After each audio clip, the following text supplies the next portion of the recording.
कबो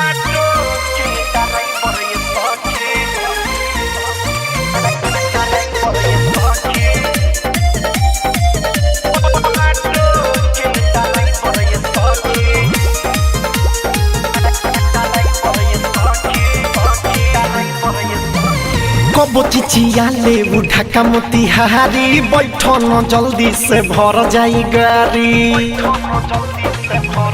ए हो कबो चिचिया ले ढाका मोतिहारी बैठो न जल्दी से भर जाई गाड़ी। अरे सीना से होटल दुपट्टा शीशा में निहारता है। सीना से होटल दुपट्टा शीशा में निहारता है।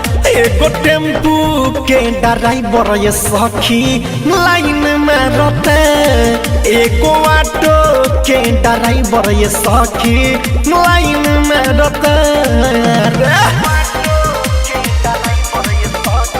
ज्योति रिकॉर्डिंग स्टूडियो घोड़ा सहन लखा।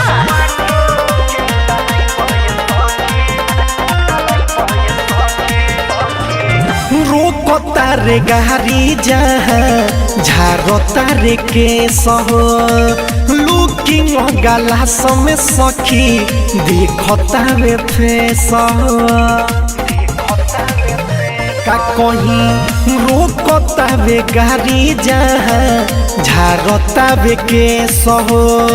लुकिंग गलास में अपन देखे सखी फेस हो। देखो न हो दे कैसे ए स्टाइल का रोता है। देखो न हो दे कैसे ए स्टाइल का रोता है। एगो टेम्पू के ड्राइवर ये सखी लाइन में रहता है। एगो ऑटो के ड्राइवर ये सखी लाइन में रहता है।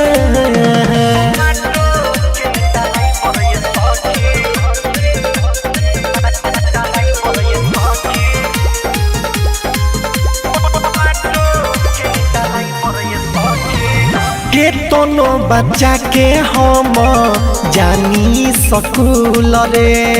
सुन सन में रोक देला देखिए के फूल रे।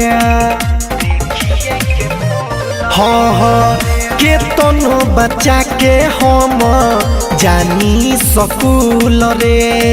सुन संग में रोक देला देखिए के फूल रे। रतन रतन से खाली सखी हवर न मारता है। रतन रतन से खाली सखी हवर न मारता है।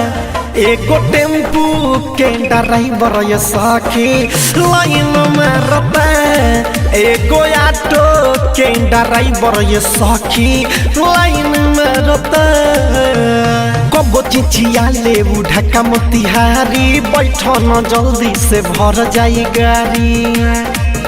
अरे सीना से होटल दुपट्टा शीशा में निहारता है। सीना से होटल दुपट्टा शीशा में निहारता है। एगो टेम्पू के ड्राइवर ये सखी लाइन में रहता है।